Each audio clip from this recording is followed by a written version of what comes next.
नमस्कार, बहुत बहुत स्वागत और अभिनंदन आप सभी का द डिबेट में। मैं ब्रजेश मिश्रा हूं। बहनों भाइयों, पश्चिम बंगाल के बारे में एक बड़ी प्रचलित मान्यता है। बंगाल जो आज सोचता है, हिंदुस्तान वो कल सोचता है। बंगाल जो आज करता है, हिंदुस्तान वो कल करता है। पूरे भारत की सबसे पढ़ी लिखी और इंटेलेक्चुअल कम्युनिटी के तौर पर बंगाली भाई जाने जाते हैं। बंगालियों के बुद्धिमत्ता, उनकी कार्यकुशलता और उनकी दक्षता सिर्फ भारत ही नहीं, दुनिया भर में उनका डंका बजता है। इस देश में 3 नोबल प्राइज विजेता पश्चिम बंगाल से आते हैं। गुरु रविंद्रनाथ टैगोर, अमर्त्य सेन और अभिषेक बनर्जी, अभिजीत बनर्जी सॉरी। ये बताने के लिए पर्याप्त है कि पश्चिम बंगाल का इंटेलेक्चुअल क्लास भारत के राजनीतिक मानस पटल पर क्या प्रभाव रखता है और उसकी राजनीतिक सोच क्या है। बंगाल के बारे में एक और खासियत है। राजनीतिक तौर पर यह राज्य और इस राज्य के नागरिक जिसको देते हैं छप्पर फाड़ कर देते हैं, बहुमत से कहीं अधिक देते हैं, और जिससे छीनते हैं उसको तबाह कर देते हैं राजनीतिक रूप से। कांग्रेस और लेफ्ट पार्टीज इसकी ज्वलंत उदाहरण है पश्चिम बंगाल के भीतर। पश्चिम बंगाल की राजनीति पिछले 10 वर्षों से ममता बनर्जी के इर्द गिर्द घूम रही है। पश्चिम बंगाल की राजनीति को कंट्रोल करने वाली इस कद्दावर नेता, जो कभी कांग्रेस की सबसे ताकतवर नेता पश्चिम में हुआ करती थी, कांग्रेस से अलग होकर ममता बनर्जी ने अपनी पार्टी बनाई, तृणमूल कांग्रेस, और आज ये पार्टी सत्ता में है लगातार। और वो भी लेफ्ट पार्टीज को उनके गढ़ में हराना, जो माना जाता था कि इस किले को कोई लहर भेद नहीं सकती, ममता बनर्जी ने लेफ्ट पार्टीज को धराशायी करके जीत लिया था। लेकिन अब ममता का किला क्या उतना मजबूत है? ममता बनर्जी का क्या दबदबा उतना है? पश्चिम बंगाल की राजनीति पर दीदी का दबदबा उतना है जितना पहले हुआ करता था? ताजा उदाहरण आपको 2019 के चुनाव में मिलेंगे, जहां भारतीय जनता पार्टी ने खासी बढ़त हासिल कर ली थी, 18 पार्लियामेंट्री सीटें जीतकर। तब से बीजेपी जितनी उनकी क्षमता है, जितनी ताकत है, बीजेपी ने पश्चिम बंगाल में झोंक दी है। बीजेपी इस चुनाव को सामान्य चुनाव की तरह नहीं ले रही है। डू एंड डाई, करो या मरो जैसी स्थिति बीजेपी ने वहां उत्पन्न की है। इस प्रकार का आक्रामक प्रचार अभियान, सघन अभियान छेड़ रखा है पश्चिम बंगाल के भीतर।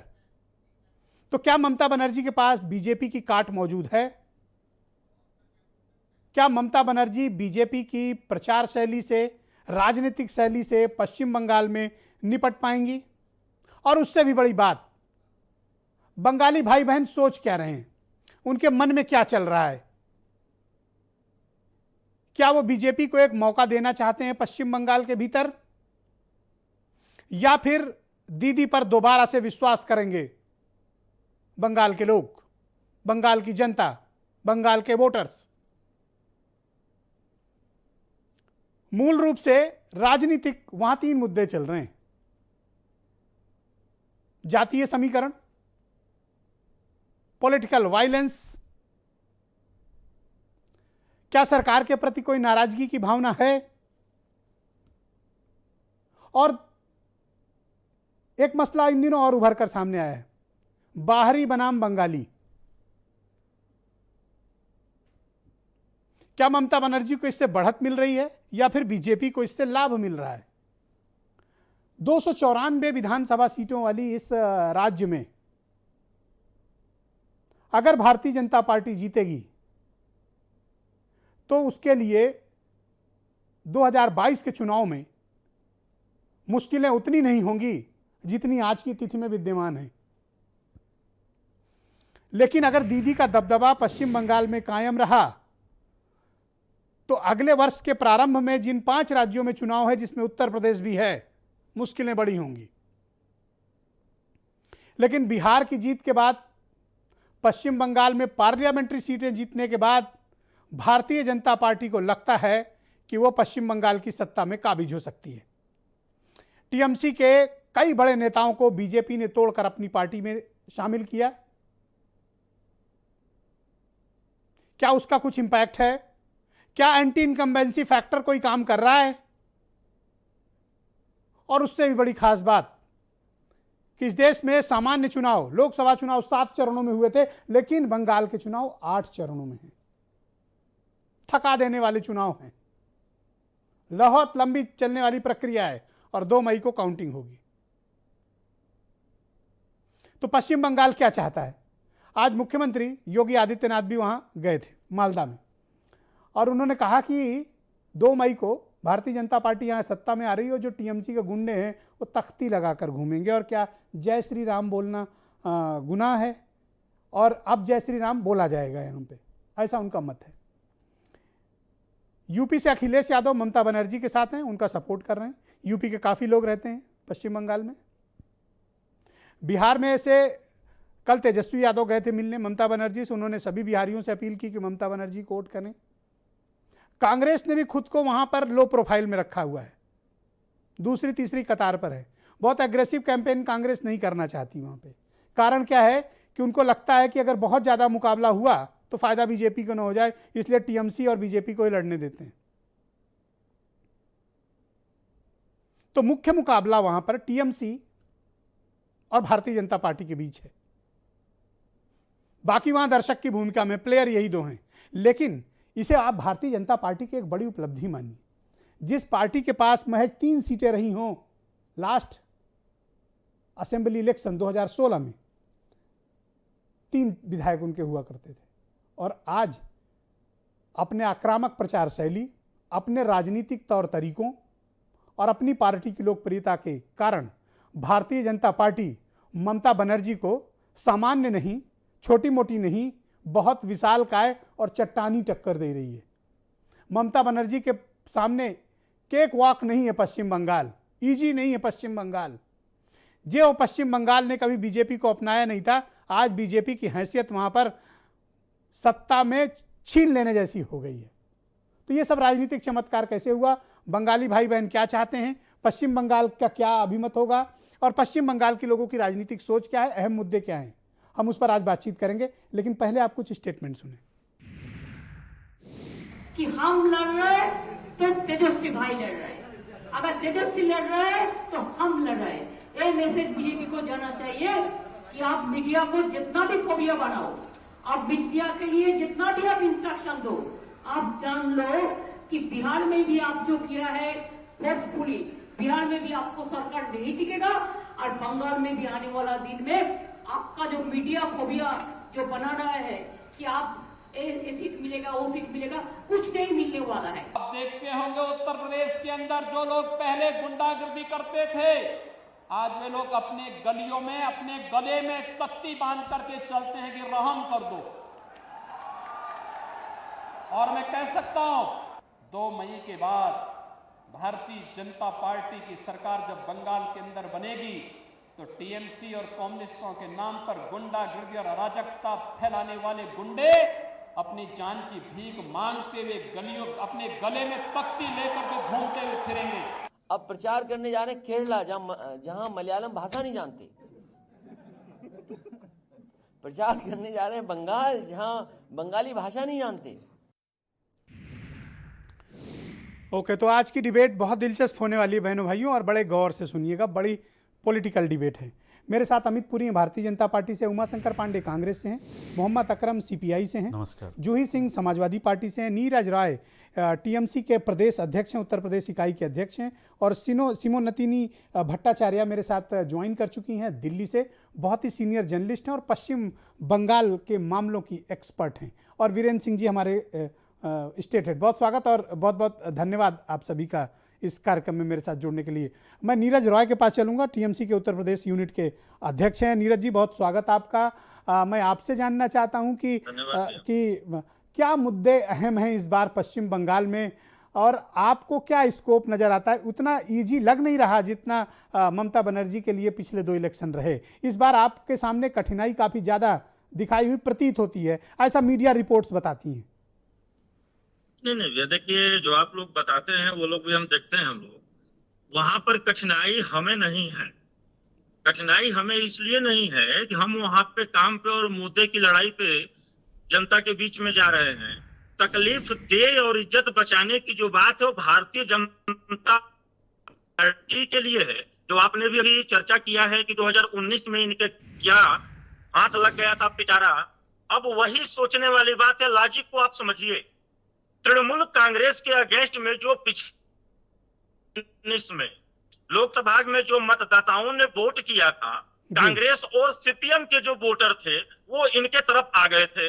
अब स्थिति इनके लिए यह हो गई है, इज्जत बचाने की स्थिति, कि उस मतदाता को अपने पास हम रखें कैसे, क्योंकि सीपीएम और कांग्रेस भी दमदारी से चुनाव वहां पे लड़ रहे हैं। और जो स्थिति आएगी जो आप 3 वाली थी, उसी स्थिति पे अभी जाने के पोजीशन में है। पर जो लेटेस्ट सर्वे आए हैं, एक चैनल ने किया था, उनके मुताबिक आप सरकार तो बनाते दिख रहे हो, लेकिन बीजेपी भी आपके बिल्कुल छाती तक पहुंच चुकी है, कमजोर नहीं है। जो आप 3 का प्रोजेक्शन बता रहे हैं वैसे हालात है नहीं। जी जी जी जी जी जी जब ये वही सर्वे हैं जब तक सीपीएम और कांग्रेस को हवा में ले रहे थे।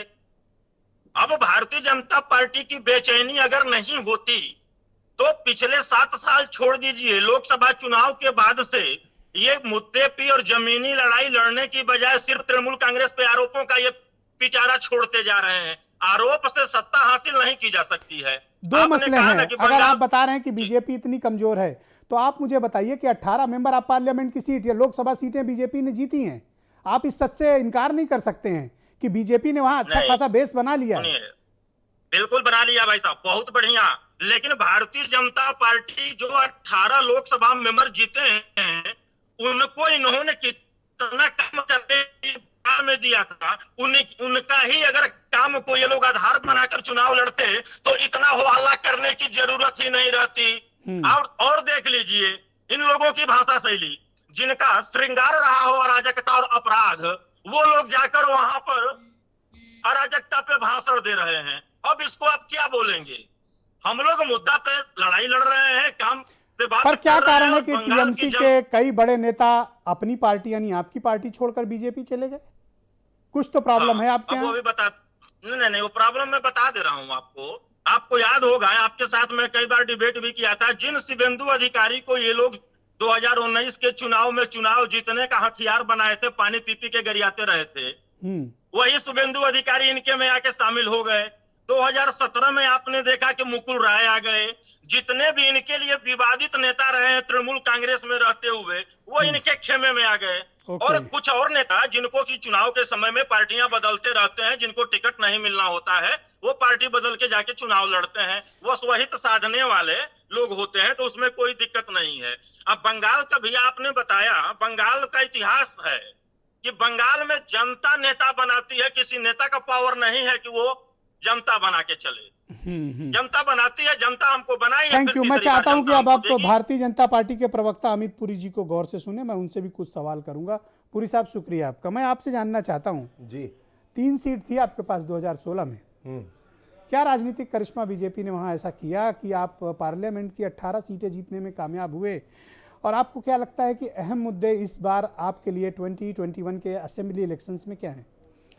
देखिए, बंगाल की धरती पर सबसे प्रमुख मुद्दा हमारा है कि बंगाल के अंदर जिस तरह की राजनीतिक अराजकता है, प्रशासनिक अराजकता है, ये वो स्टेट है जिसमें पुलिस कमिश्नर बावर्दी धरने पर बैठ जाता हो all India service conduct rules के खिलाफ जा कर के, जिसको समन करती हो सीबीआई पूछताछ के लिए और वो डिनाई कर जाता हो, जहां पंचायत के चुनाव में हिंसा को लेकर के सुप्रीम कोर्ट को सीधे टिप्पणी करनी पड़ती हो। अभी मैं सुन रहा था टीएमसी के अध्यक्ष महोदय को, मैं एक ही बात कहना चाहता हूं, तू परचमे नफरत को ही लहराता रहा, तूने कभी दुश्मन से लिपट कर नहीं देखा। आपने इतनी दुश्मनी पाल ली है राजनीतिक रूप से, सियासी रूप से, कि आपको कोरोना के अंदर, उसके ट्रीटमेंट के अंदर, उसके वैक्सीनेशन प्रोसेस के अंदर, हर चीज में आपको सियासत नजर आती है, हर चीज में खेमेबंदी नजर आती है। किसान सम्मान निधि पूरे देश में लागू हो जाएगी, लेकिन बंगाल में लागू होने में आपको आपत्ति है। तो मेरा कहना है फेडरल स्ट्रक्चर के अंदर हम एक दूसरे के राजनीतिक विचारधाराओं के प्रतिद्वंदी हो सकते हैं जी, प्रतिशोधी नहीं है। दो मेरे छोटे से सवाल हैं जी, जिन टीएमसी नेताओं को आप महाभ्रष्ट, महापापी, दागी, बेईमान, चोर बताते थे, बीजेपी में आ जाते हैं तो साफ सुथरे हो गए। मैं देखा हूं शुभेंदु अधिकारी हो, चाहे मुकुल रॉय हो और चाहे शांतनु ठाकुर हो, ये आजकल भारतीय जनता पार्टी की शोभा बढ़ा रहे हैं। ये करिश्मा आप कैसे कर लेते हैं? मैं एक ही लाइन की बात कह सकता हूं, जिस पॉन्जी स्कैम की चर्चा वो कर रहे थे, on the contrary Ponzi scam के अंदर जिनके भी नाम है, खुद मुकुल रॉय जी 18 घंटे सीबीआई के इंटरोगेशन चैम्बर में भारतीय जनता पार्टी की सदस्यता लेने के लिए के बाद भी बैठे। बीजेपी की सदस्यता लेने का मतलब ये नहीं है आप अपने यहाँ क्यों लेना चाहते हो? दागी कौन तय करेगा? न्यायालय तय करेगा। लेकिन इन्वेस्टिगेशन प्रोसेस के अंदर इन्वेस्टिगेशन विदाउट इंटरप्शन हमने जारी रखा, इंटरोगेशन विदाउट इंटरप्शन जारी रखा, उसे कलरेबल एक्सरसाइज ऑफ पावर नहीं बनाया। क्या कारण है कि शुभेंदु अधिकारी, जिनको आपने चुनावी मुद्दा बनाया था 2019 में, मुझे याद है, और अभी राय साहब ने भी ये बात रखी, वही शुभेंदु अधिकारी आजकल भारतीय जनता पार्टी की शोभा बढ़ा रहे हैं पश्चिम बंगाल में? सियासत अगर वो टीएमसी में है तो भ्रष्ट हैं, और आपके यहाँ है तो आप उनको चुनाव की कमान देते हैं। नहीं, ऐसा कतई नहीं है। आप पूरे बंगाल के चुनाव सीन को देखें, बंगाल के अंदर एक चुनावी सीन अजीब बना है। जो लखनऊ के अंदर, मुझे याद है आजादी के पहले ये लखनऊ पैक्ट जब हुआ था, जब मुस्लिम लीग से कांग्रेस ने पैक्ट किया था, आज वही स्थिति पीएफआई होते हुए, एसएफआई होते हुए, वायनाड होते हुए, आज वो स्थिति बंगाल के अंदर है कि आईएसएफ के साथ कांग्रेस समझौता कर रही है। वहां के अंदर G23 के कांग्रेस के नेता आनंद शर्मा की अगुवाई में कर रहे हैं विरोध। तो एक अजीबो गरीब पॉलिटिकल सिचुएशन बंगाल के अंदर बनी है। जिस ब्रिगेड ग्राउंड में मोदी के खिलाफ हाथ उठे थे लोकसभा चुनाव में, आज उसी ब्रिगेड ग्राउंड में अधीर रंजन चौधरी ने, जिनके पिताजी मालदा से सांसद होते थे बीए गनी खान चौधरी साहब, आज वहां एआईएसएफ के साथ हाथ उठाने की नौबत आ गई है। रोहिंग्याबाद बनाम राष्ट्रवाद पे चुनाव होने जा रहा है बंगाल का। ओके, लेकिन जो सर्वे हैं वो बता रहे हैं कि अभी आप सत्ता से बहुत दूर हैं। मैं एक ही लाइन की बात आपसे कह सकता हूं, बिहार के चुनाव के सर्वे पे भी बैठे थे, कई चुनाव के सर्वे पे बैठे थे। सर्वे आते हैं, आएंगे, मैं उनको डिनाई नहीं करता, लेकिन मतदाता का मन सबसे बड़ा सर्वे। Thank you madam. मैं आपसे जानना चाहता हूं कि पश्चिम बंगाल की राजनीति में इस वक्त क्या ऐसे मुद्दे हैं जो बेहद अहम हैं और आपको लगता है कि देश को उन मुद्दों के बारे में जानना चाहिए? दूसरा मेरा प्रश्न है कि टीएमसी और भारतीय जनता पार्टी में की क्या पोजीशनिंग इस वक्त पश्चिम बंगाल की राजनीति में है? नमस्कार। सबसे पहले बात ये है कि इलेक्शन के टाइम पे पॉलिटिकल पार्टीज एक दूसरे को कोसते हैं, एक दूसरे को दोष देते हैं। इससे क्या होता है, हम मेन मुद्दे से भटक जाते हैं। मानती हूँ 10 साल हो गए तृणमूल कांग्रेस सरकार के, इसीलिए एंटी इनकम्बेंसी है, ये बहुत ऑब्वियस चीज़ है, ये हर जगह पे दिखाई देता है। पर मेन मुद्दा ये है, अभी सर्वे, एग्जिट पोल का जो सर्वे है उसके मुताबिक बीजेपी सत्ता से बहुत दूर दिखाई दे रहा है, ब्रिजेश जी। और मैं इससे पहले बीजेपी के प्रवक्ता की बात सुन रही थी, उनका ये कहना है कि ये एग्जिट पोल बिहार के टाइम पे भी दिखाया गया था, वो गलत साबित हुआ है। पर ये एग्जिट पोल अगर उनके हित में होता, उनके फेवर में होता, तो एग्जिट पोल वो मानते, वो उसमें राजी होते। बंगाल इलेक्शन में बहुत सारे फैक्टर्स है। एक तो फाइनली दिखा जाएगा कि कम्युनल पोलराइजेशन कितना हो रहा है वहाँ पे, क्योंकि हम देख रहे हैं कि सेक्युलर फ्रंट भी अब कांग्रेस के साथ, लेफ्ट के साथ जुड़े हैं। इससे मुस्लिम वोटर्स का क्या इम्पैक्ट पड़ता है, तृणमूल कांग्रेस का जो एक वोट बैंक था उस पर क्या इम्पैक्ट पड़ता है। और दूसरी बात ये है कि जिस तरीके से हम कैंपेन्स देख रहे हैं, जय श्री राम के नारे पे जिस तरीके से हम कैंपेन ट्रेल्स देख रहे हैं, उससे हिंदू वोटर्स कितना पोलराइज होता है, ये बहुत इंटरेस्टिंग बात है। पहली बार हम बंगाल के चुनाव पे, इससे पहले लोकसभा इलेक्शन के टाइम पे भी हमने देखा था, पर असेंबली इलेक्शन के आप टाइम ये पे कहना इस बार चाहती पहली हैं बार हम कि देख रहे हैं पश्चिम कि बंगाल communal polarization होने नॉर्थ का इंडिया यानी संभावना जो है। हिंदी भाषी पट्टी है वैसी राजनीतिक सोच की तरफ बढ़ रहा है?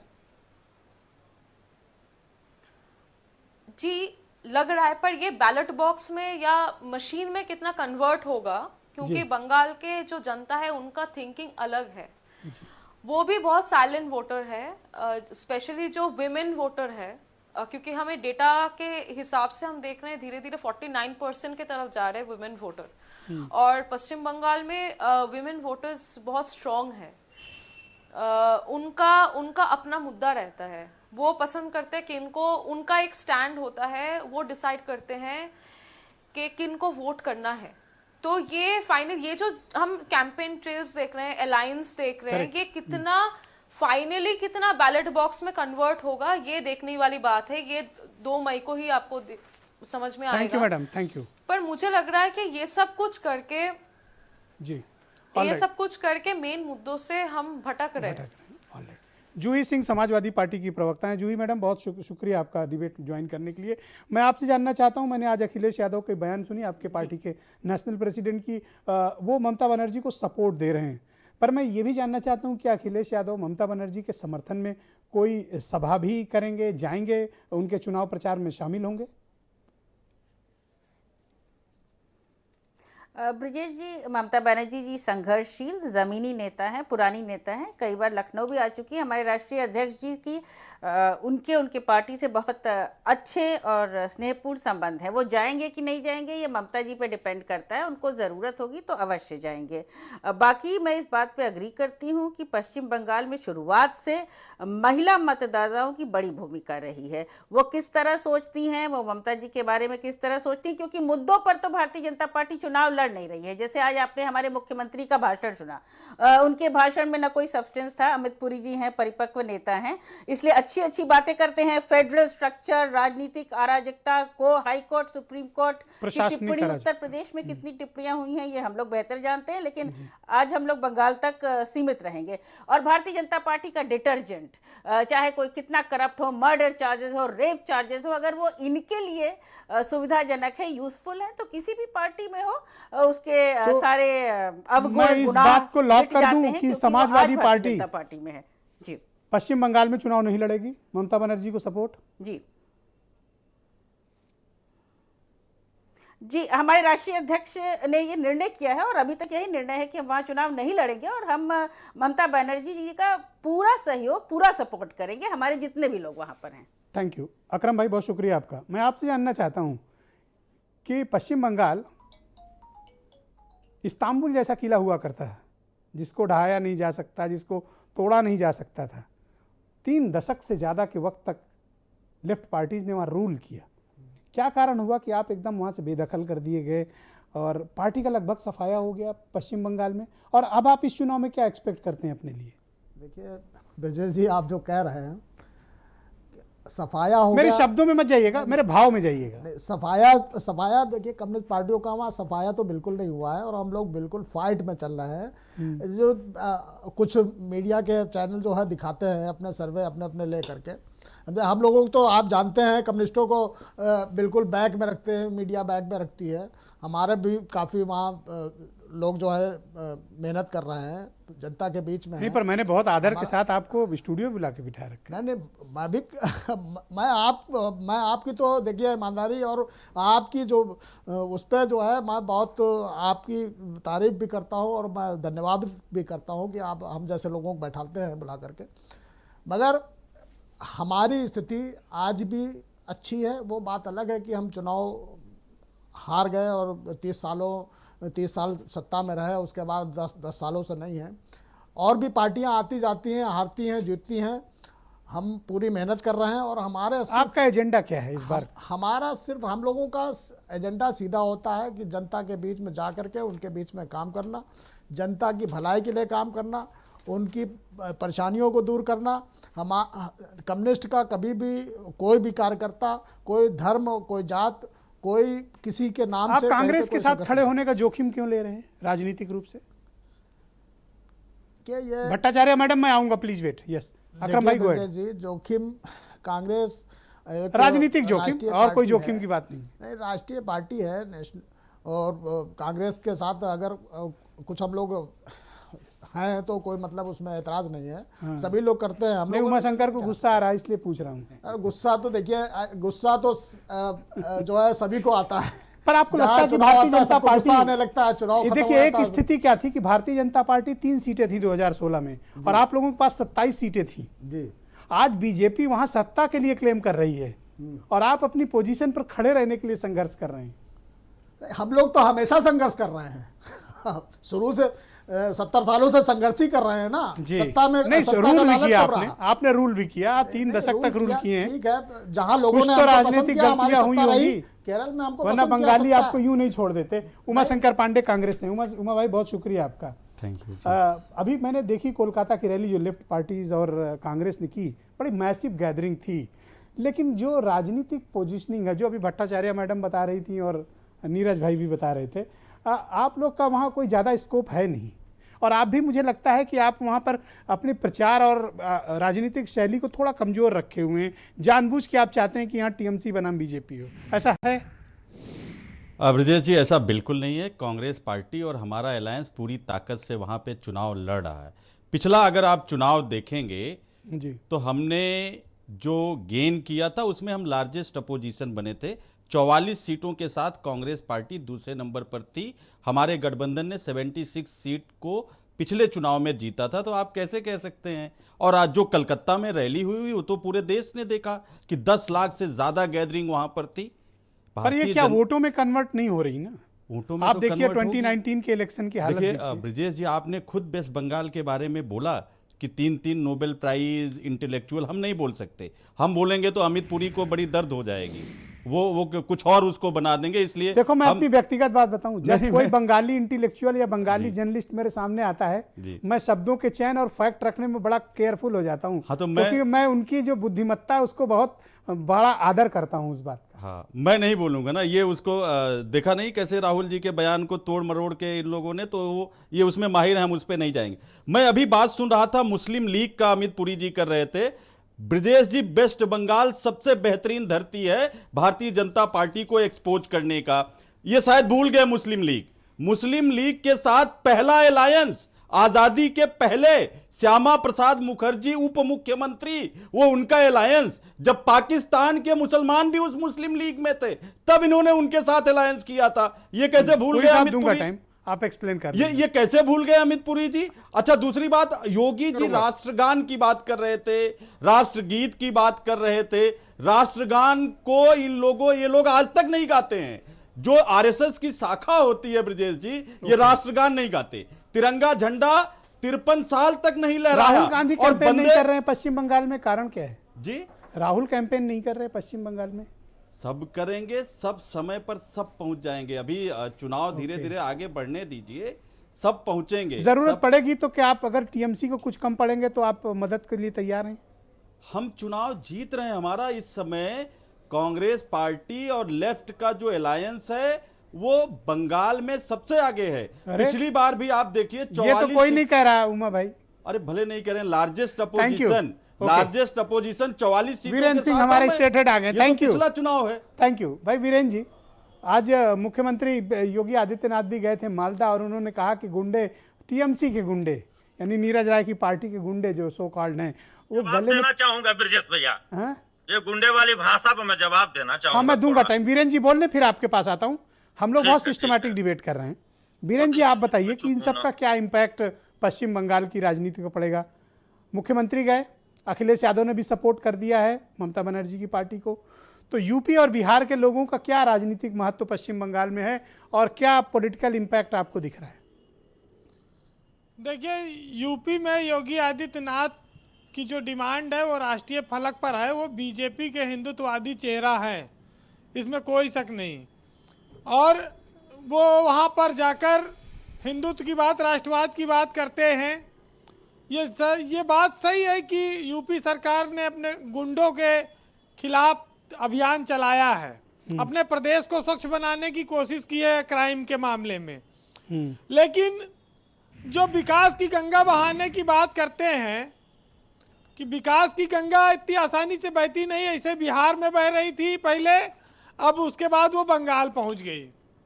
अच्छा, ये राष्ट्रवाद, तिरंगा और मान सम्मान, तो ये तो पुरी साहब को तब भी बोलना चाहिए था जब महबूबा मुफ्ती के साथ जम्मू कश्मीर में सरकार बनाए थे, तब वहाँ पर ये लोग बोले नहीं। आज ये कह रहे साहब फेडरल स्ट्रक्चर को बड़ा खतरा पैदा हो गया। ममता बनर्जी के आसपास जो लोग हैं उनके खिलाफ सीबीआई, ईडी तमाम छापा छूपा मार रही है, पकड़ ले जा रही है, तब फेडरल स्ट्रक्चर को जो है कोई धक्का नहीं लगता। तो सब अपने अपने हिसाब से व्याख्या है। देखिए, कुल मिलाकर ये है। लेकिन महत्वपूर्ण बात पर हम लोग आएंगे कि बीजेपी इतनी ताकत से या इतने उत्साह से चुनाव क्यों लड़ रही है, क्या संभावना उसको दिखती है। एक आंकड़ा आपने रखा, मैं उसको दोबारा बताता हूं कि 294 विधानसभा सीटें हैं। 2016 में बीजेपी को मात्र 3 विधायक उसके चुने गए थे जी। लेकिन जो 2019 का लोकसभा चुनाव हुआ उसमें बीजेपी 128 विधानसभा सीटों पर आगे है। और यही वजह है कि बीजेपी ने पूरी ताकत बंगाल में संभावना को देखते हुए झोंक दी है कि शायद ये मामला और बढ़ जाए। ममता बनर्जी 211 सीटें जीतने के बावजूद भी स्ट्रांग पोजीशन में हैं। अच्छा, बीजेपी ये समझती है कि ममता बनर्जी अकेले हैं, महिला हैं, इनके पास वो फोर्स नहीं है, पूरे देश से ताकत लगा के जीता जा सकता है चुनाव। लेकिन वहाँ आसान नहीं है क्योंकि वो एक छोटे से घर में रहती हैं, सरकारी पैसा नहीं लेती, वेतन नहीं लेती मुख्यमंत्री का, वो अपनी किताब की रॉयल्टी से अपना जीवन चलाती हैं, सादगी पसंद महिला हैं, कोई उनके पास यश और वैभव नहीं है। अब बात आती है कि साहब टीएमसी गुंडागर्दी करके चुनाव जीत रही है, लेकिन आपने देखा होगा कि प्रदेशों में तमाम जगहों पर जहां रोजगार लोग मांगते हैं, जहां लोग बोलते हैं, जहां पर लोग महंगाई के खिलाफ आवाज उठाते हैं, वो देशद्रोही, राष्ट्रद्रोही जेल भेजने का काम वहां भी तो हो रहा है। खाली अकेले बंगाल है, एक अकेली महिला ने पूरे बीजेपी की नींद उड़ा रखी है। ये कोई मामूली बात नहीं है। पर बीजेपी ने भी ममता बनर्जी की नींद उड़ा रखी है। इतना आसान उनके लिए इस बार का चुनाव नहीं है जो 2 चुनाव उन्होंने आसानी से जीते। अच्छा ठीक है, बीजेपी तो एक बार लोकसभा में 2 सीट थी, आज देश की सत्ता में है। समय परिवर्तन होता रहता है, ममता बनर्जी भी चुनाव हार जाएंगी या जीत जाएंगी, उससे कोई भूचाल नहीं आ जाएगा इस देश में।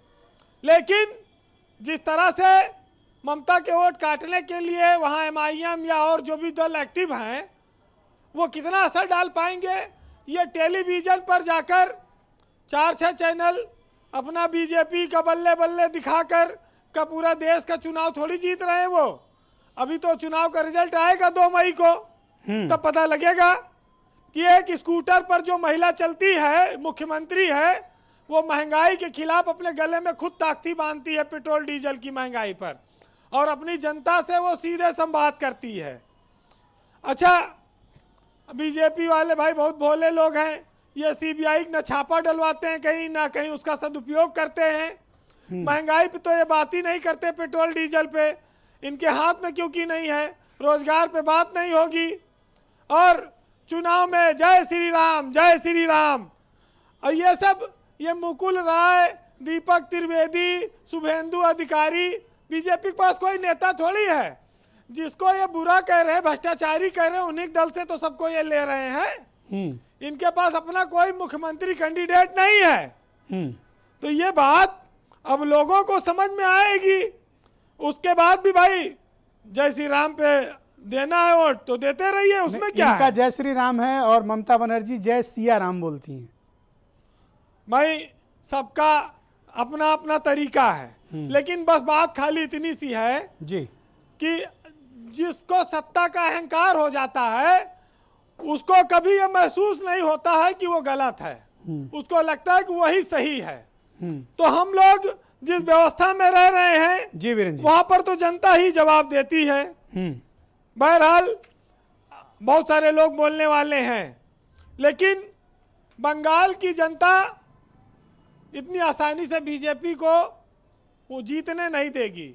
और ममता बनर्जी भी एक जुझारू नेता है, अब ये पूरी ताकत लगा दें। अच्छा, ये कह रहे हैं कि हम जीतेंगे तो विकास की गंगा बहा देंगे, तो ये मध्य प्रदेश में, उत्तर प्रदेश में तो नाक के ऊपर गंगा बह रही है ना, एकदम पानी है विकास की। तो यहाँ के लोगों से भी पूछ लीजिए। बहरहाल, मोम जैसा दिल था तुम्हारा जी, और घमंड ने इसे पत्थर बना दिया। और ना इतराओ इतनी बुलंदियों को छूकर, वक्त के सिकंदर पहले भी हुए हैं, और जहां होते थे कभी बादशाहों के महल, वहीं अब उनके मकबरे बने हुए हैं। और सियासत में सच बिकता है, झूठ बिकता है, सब बिकता है। तो आज उस पर भी 4 लाइन कहूंगा, क्योंकि यह ध्रुवीकरण होता है, हिंदू मुसलमान पे वोट पड़ता है कि सच बिकता है, झूठ बिकता है, बिकती है हर कहानी, और तीनों लोग में फैला है, फिर भी बोतल में बिकता है पानी। एक अजीब सी दौड़ है ये जिंदगी, जीत जाओ तो कई अपने पीछे छूट जाते हैं, और हार जाओ तो अपने ही पीछे छोड़ देते हैं। बहुत शुक्रिया वीरेंद्र जी, बहुत बहुत धन्यवाद। नीरज राय मेरे साथ जुड़े हुए हैं, टीएमसी के उत्तर प्रदेश के अध्यक्ष हैं। भाई राय साहब, आपको कुछ ऑब्जेक्शन था गुंडे वाली भाषा को लेके, तो पहले आप अपनी बात कह लें, फिर मैं आपसे सवाल पूछता हूँ। देखिए भैया, बात ऐसी है कि इनके 30 सेकंड लूंगा आपसे। इनके जो छोटे से लेके बड़े स्तर तक जितने भी नेता हैं, उनको एक रिटन में स्क्रिप्ट दे दी गई है कि वहां पर आप बंगाल में जाइए, मुद्दे की बात मत करिए। उसका कारण यह है कि जिसका सरगना ही राष्ट्रीय स्तर का गुंडा रहा हो, उसकी भाषा शैली तो आप सबको गुंडा ही निकलेगी। जनता के द्वारा चुनी हुई सरकार को ये लोग गुंडा बोलते हैं, वहां पे काम की बात नहीं करते। 18 इनके एमपी रहे हैं, उन एमपीओं को इन्होंने कितना विकास के लिए पिटारा खोल दिया था पिछले 1.5-2 सालों में, उस पे ये लोग बात नहीं कर सकते। पर ये कहते हैं कि आपकी पार्टी से जुड़े लोग पॉलिटिकल वायलेंस करते हैं, बीजेपी के कार्यकर्ताओं की हत्या करते हैं, उनके खिलाफ हिंसा करते हैं, उन्हें परेशान करते हैं। अब एक चीज बताइए ना भैया, आप उत्तर प्रदेश में हैं, यहाँ के जो संघ के संगठन मंत्री बैठते हैं, उनसे मिलने के लिए मुख्यमंत्री को भी टाइम लेना पड़ता है, और ये लोग एमपी को, विधायक को, मंत्रियों को नहीं पहचानते हैं। आखिरकार ऐसा क्या हो गया कि बंगाल में इनको कार्यकर्ता दिखने लगे? और ये कार्यकर्ताओं का आंकड़ा कभी 138 तो कभी 130 तो कभी 300 तक का निकलता है। अफसोस तो तब होता है कि जब देश का गृह मंत्री संवैधानिक पद पे बैठा हुआ व्यक्ति, उस व्यक्ति के पास आंकड़ा सही नहीं होता है, जो भाजपा का बूथ मंत्री बने घूम रहे हैं। थोड़ा ये आपके आज देखा जाए, पर देखिए ना, पश्चिम बंगाल में एंटी इनकम्बेंसी फैक्टर चल रहा है, ऐसा आकलन है लोगों का। अच्छा, मतलब सरकार के प्रति विरोध सिर्फ बंगाल में ही चलता है, या देश के अंदर पिछले 7 सालों में न ये रोजगार दे पाए, न किसानों को सम्मान दे पाए, न अर्थव्यवस्था को मजबूत कर पाए, तो इनके खिलाफ नहीं चलता है कुछ? सिर्फ बंगाल में चलता है। इसलिए बंगाल में चलता है कि बंगाल इनको आईना दिखाता है, इनके झूठ पे करारा प्रहार करता है, इसलिए ये लोग सिर्फ बंगाल को देखते हैं। आप देखिए एक संत की भाषा लंठ की निकल रही है, उस पर ये लोग बोल रहे हैं कि हिंदूवादी है। तो हिंदू मैं हूं तो भाजपा से प्रमाण पत्र लूंगा क्या? मैं राम का नाम लेना होगा तो भाजपा मुझे अथराइज करेगी, या भगवान राम भाजपा की? तो बंगाल के लोग, रॉय साहब, क्या सोच रहे हैं? बंगाल के लोगों के मन में क्या है? बंगाल के मन में भैया यही है कि जो इन्होंने पूरे देश में, और 18 से ज्यादा, लगभग 18 प्रदेशों में इनकी सरकार है, उसमें से किसी एक सरकार के बेहतर किए हुए काम की तुलना ये बंगाल में कर दें। उत्तर प्रदेश में कह रहे हैं बहुत बेहतर काम हो रहा है, लॉ एंड ऑर्डर ठीक है, और यहाँ विकास की गंगा बह रही है। आप कर लीजिए तुलना। हाँ, कर रहा हूँ। एक प्रदेश है उत्तर प्रदेश के, एक अपराधी 8 पुलिस वालों को शहीद कर देता है, उस पर इनकी घी बच जाती है। अभी पिछले हफ्ते ही कासगंज में एक दारू का व्यवसायी पुलिस वाले को शहीद कर देता है। अभी कल की घटना आप देखिए कि आए दिन कोई ऐसा जिला नहीं जहां बच्चियों के साथ छेड़छाड़ और बलात्कार न होता हो। यह लॉ एंड ऑर्डर है इनका। और जाते हैं वहां पर ये देखें, अरे भैया पहले अपने को दुरुस्त कर लीजिए। यूपी में गुंडे तख्ती लगा के घूमते हैं, और अगर बीजेपी की सरकार बनी तो टीएमसी के गुंडे भी तख्ती लगा के घूमेंगे। हाँ, ये बात देखिए, 2014 से जब पहले जून 13 और 14 के बीच में बहुत हो हल्ला होता था कि हमारी सरकार आ जाए तो सभी भ्रष्टाचारी जेल में होंगे। भ्रष्टाचारी जेल में नहीं गए, लेकिन भाजपा के राजनीतिक खेल में उनके पास आ गए। ओके, एक लिखित स्क्रिप्ट होता है, आप कहीं करके दिखाए हो। Thank you. 2 करोड़ नौकरी का वादा आपने किया, दिया नहीं दिया। अमित पुरी से, किसानों अमित की पुरी आय आपकी हर बात का जवाब किसानों देंगे। की आय भाई पुरी 2022 साहब, में ये कहते हैं कि एक प्रोपोगंडा है, वर्तमान में किसान एक की आय स्क्रिप्ट कितनी है बताया, जो नहीं जाके बताया। हर नेता वही पढ़ दे रहा है। यस पुरी साहब, गो एहेड। आज की तारीख में मैं कह सकता हूं कि writing on the wall Bengal के अंदर यह है कि बंगाल की राइटर्स बिल्डिंग के अंदर राइट चॉइस के रूप में बीजेपी आ रही है। तुम न मानो मगर यह हकीकत है। मैं परेशानी जानता हूं कि दुखती हुई रग पे हाथ राय रखा साहब, है। आपके बीच में नहीं बोले, आप संयम से सुनेंगे। यही मुकुल राय बड़े अच्छे होते थे जब वो दीदी के कसीदे पढ़ते थे। टीएमसी के हर वो नेता बहुत अच्छा था दीदी के लिए जब वो दीदी का कसीदा पढ़ता था। आज की तारीख की स्थिति यह है श्रीमान जी कि बंगाल के अंदर आपको हर चीज कम्युनल लाइन पे बटी हुई दिख रही है। अगर राशन भी लेना है तो टीएमसी के गुंडों से परमिशन लेने के बाद और कम्युनल लाइंस पे आपको लेना पड़ेगा। कांग्रेस के मित्र, गुंडा शब्द appropriate अरे नहीं है। सुन लीजिए, गुंडा कांग्रेस शब्द appropriate नहीं है, नहीं, पुरी साहब। कांग्रेस के मित्र कह रहे थे मुस्लिम लीग से समझौता, मुस्लिम लीग से समझौता जब डॉक्टर श्यामा प्रसाद मुखर्जी ने किया। बहस गलत दिशा में जा चिल्ला रही है। चिल्ली नहीं चलेगी भैया, ये चिल्ला एक चिल्ली नहीं सेकंड, चलेगी। राय साहब, अरे नाक रगड़ने को मजबूर कर दिया ये हो भैया। चिल्ला चिल्ली नहीं चलेगी। You cannot knock down my voice. You cannot knock down my voice. ये वॉइस ऑफ बंगाल है।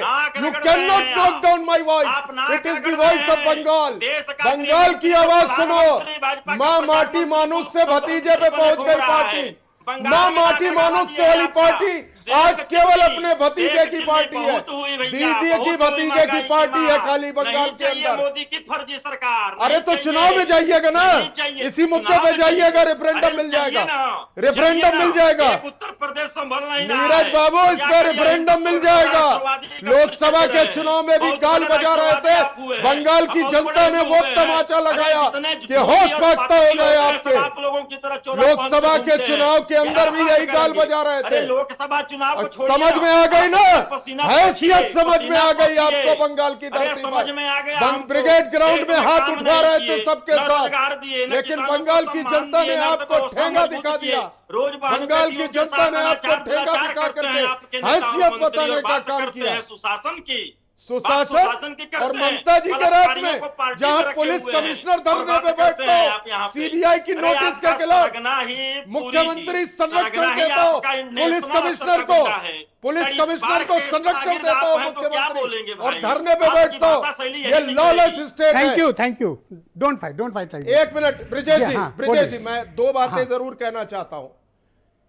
जिस स्टेट के अंदर लॉलेसनेस की यह सीमा हो कि कुछ सेंट्रल फोर्सेस का मूवमेंट हो रहा है और बता दिया गया कि कूप हो रहा है साहब, सेक्रेटेरिएट पे कूप हो रहा है, इतने फ्लिम्जी ग्राउंड्स के ऊपर जो मुख्यमंत्री बात करता हो, जो लाला लैंड में रहता हो, जिसकी समझ ना हो, केवल एक हाइप क्रिएट करनी कि राइटर्स बिल्डिंग पे हमला होने जा रहा है, इमरजेंसी लगने जा रही है, सेंट्रल फोर्सेस घुसी जा रही है।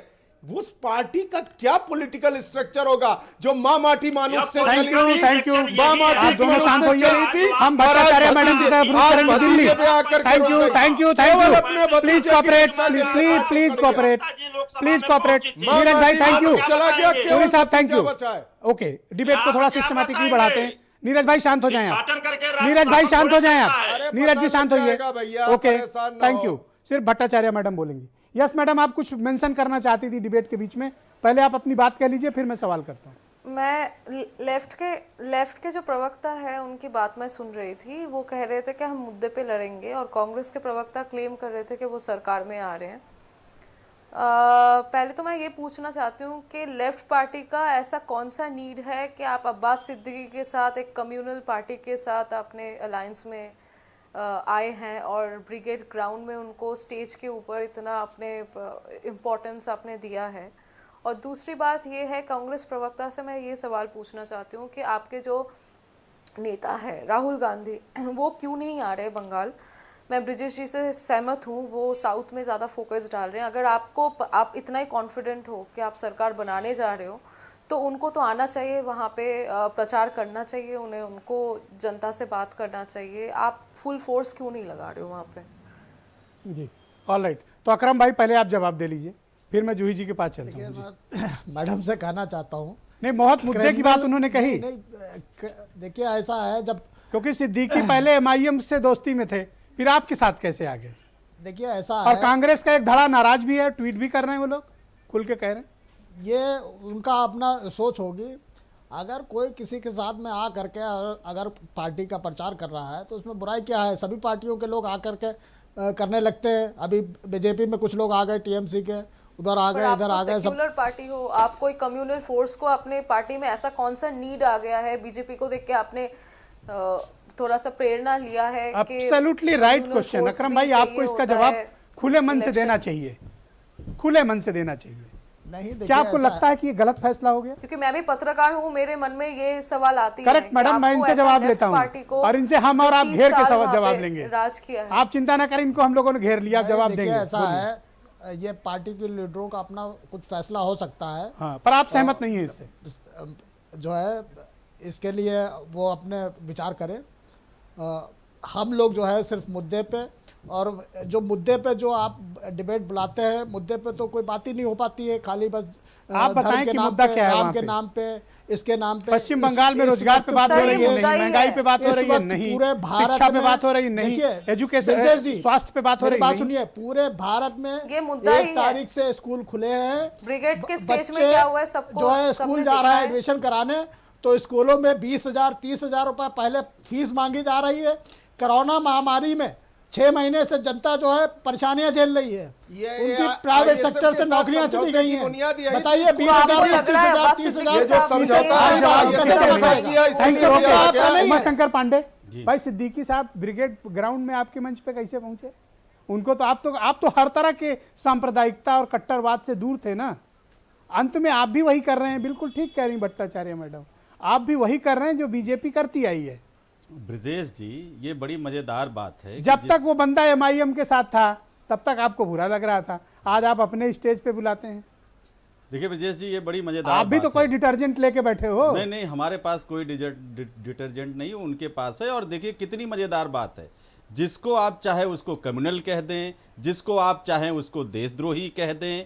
ये सर्टिफिकेट की दुकान हमें लगता है हमको भी एक खोलनी पड़ेगी। खोले हैं आप, बाबा तो देते हैं। आप समझिए, हमने सर्टिफिकेट इस देश में कांग्रेस ही देती है। बीजेपी के पास उसका कॉपीराइट है। मैडम सुन लीजिए, मैडम सुन लीजिए, क्या इस देश में कोई ऐसा है जो आस्थावान नहीं है? अगर अब्बास सिद्दीकी एक परंपरागत तरीके से वो किसी दरगाह शरीफ में उनकी आस्था है, उसके वो पीरजादा हैं, तो ये क्या उनको ये अधिकार नहीं है कि वो चुनाव लड़ सकते हैं, वो किसी चुनाव में पार्टिसिपेट कर सकते हैं? आप इस आधार पर किसी को कम्युनल का प्रचार करना हम भी आस्थावान है, हम योगी आदित्यनाथ का हमारी आस्था है हिंदू धर्म में। मैं हिंदू धर्म का राजनीति मानने वाला हूं, हमारी आस्था है। पीरजादा क्या मैं कम्युनल हूं? कम्युनल तो वो लोग हैं, सुन लीजिए, कम्युनल वो लोग हैं करने के लिए जाएगा तो 40 मिनट के भाषण में करेगा 400 बार राम का यही डबल स्टैंडर्ड है कांग्रेस और मुझे तो कहना पड़ेगा। सुन लीजिए ब्रजेश जी, ये बहुत महत्वपूर्ण बात है। मुझे तो शर्म आ रही है चुनाव आयोग पर, जो मुख्यमंत्री संवैधानिक पद पर बैठ के खुलेआम भगवान राम के नाम पर, मंदिर के नाम पर वोट मांग रहा है, उसके खिलाफ चुनाव आयोग अपनी कायरता कब छोड़ेगा? उसके खिलाफ चुनाव आयोग द्रौपदी के दूसरा सवाल था, Rahul Gandhi actively participate campaign में क्यों नहीं कर रहे हैं? ये एक बड़ा प्रश्न है। राहुल गांधी नाराज हैं? नहीं, बिल्कुल नहीं। सुन लीजिए ब्रजेश जी, मैं बता रहा हूं, राहुल गांधी जी पार्टी प्रेसिडेंट नहीं है। राहुल गांधी जी वायनाड केरला से मेंबर ऑफ पार्लियामेंट भी है। अच्छा, इतनी हैसियत रह गई राहुल गांधी की कांग्रेस में। उनकी जिम्मेदारी केरला में पहले बनती है, और अभी एक लोकसभा और चुनाव शुरू हुए हैं, वो हर जगह जाएंगे। वो बब्बर शेर हैं, बब्बर शेर। और ये भारतीय जनता पार्टी के जो मेमने हैं, जब वो बब्बर शेर निकलता है, सब मिमियाने आप लगते हैं। यूपी के चुनाव में गधा बताओ, की तरह कहीं चिल्लाने मेमना बताओ, लगते हैं। हमें इस पे कोई और आपत्ति इतने नहीं है। जोकर पाल रखे हैं ये जो एनिमल वो तैयार बैठे रहते हैं। राहुल गांधी कुछ बोलते हैं, इनको शांत हो जाओ, शांत हो जाओ, शांत स्क्रीन में। थैंक यू, ओके, पाल के रखो, थैंक यू। ये डर बेहद जरूरी है। भट्टाचार्य मैडम बोलेंगी। मैडम, कोर इश्यूज क्या है पश्चिम बंगाल के, आप बताइए, 1 मिनट का टाइम है आपके पास। कोर इश्यूज डेवलपमेंट है, कोर इश्यूज हेल्थ है, कोर इश्यूज एजुकेशन है, कोर इश्यूज सोशल अपलिफ्टमेंट है, कोर इश्यूज जॉब जनरेशन है, कोर इश्यूज बहुत सारे मुद्दा है, पर वो सारे इश्यूज कोई उठा नहीं रहे। कोर इश्यूज लोकल लेवल पे करप्शन है, जिससे लोग ट्रस्ट आ चुके हैं, जिससे लोग बहुत ज़्यादा फ्रस्ट्रेटेड है। वो मुद्दा कोई नहीं उठाते, सब उठाते हैं मंदिर मस्जिद, ये सब मुद्दा उठा रहे हैं सब। हाँ, राम का पूजा बंगाल में पहले भी होता था, उसमें अचानक से उसमें फोर्स देने का कोई बात नहीं है। राम को हर इंसान अपने अपने तरीके से पूजा करते हैं। हमारे राम का नाम लेने भी नहीं आया। एक सेकंड। आप वो वीडियो देख लीजिए। एक सेकंड, उमा शंकर, राम का नाम आप बोल लेने दीजिए। योगी जी ने 2 बार राम का नाम लिया। Okay, thank you. अरे एक कम से मिनट कम उनको योगी जी को अपनी बात खत्म करने दीजिए। नाम लेना पाप है। भगवान राम का सिर्फ नाम भट्टाचार्य मैडम बोलेंगी। मैडम, आप जय कंटिन्यू श्री रहो, ये दोनों की आवाज में डाउन करता हूं। आप शांत हो जाओ, दोनों लोग डिबेट ही डिस्टर्ब कर दे रहे हो। मैडम, आप बोलिए, कोर इश्यूज।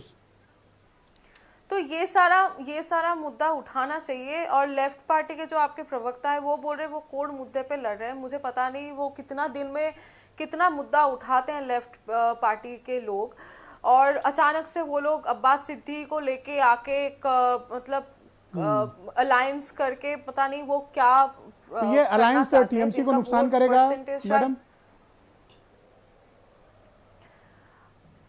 ये नुकसान करने के इरादे पे इन्होंने अलायंस किया है। मैं आपको बता दूं, जो भी अपने आप को सेक्युलर कहे, जितना भी सेक्युलर कहे, पर सबका एक फोकस, हर पॉलिटिकल पार्टी का एक फोकस, एक डेमोक्रेसी। पर मैंने 2 बार मौका दिया नीरज रॉय को, जो प्रदेश अध्यक्ष हैं यूपी के। एक बार भी इन्होंने लेफ्ट या कांग्रेस को नहीं कोसा। पूरे time BJP BJP BJP BJP लगे रहे,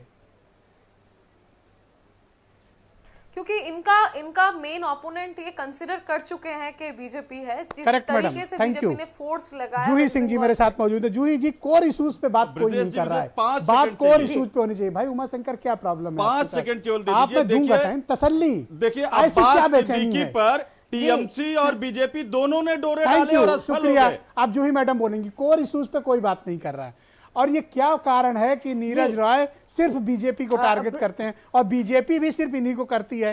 इन दोनों को कोई नहीं पूछ रहा, कांग्रेस लेफ्ट को?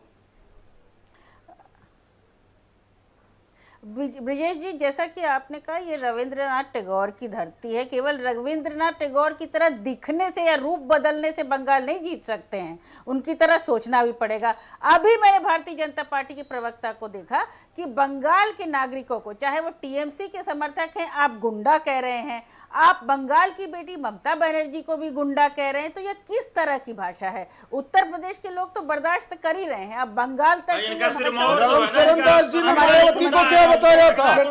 आपके प्रदेश अध्यक्ष रामचरण दास ने ऑन के सहारे चुनाव जीतेंगे। जूही जी को बोलने दीजिए, आप लोग का टाइम नहीं है। जूही सिंह बोलेंगे, only Juhi Singh, only Juhi Singh. Madam go ahead, madam आप बोलें।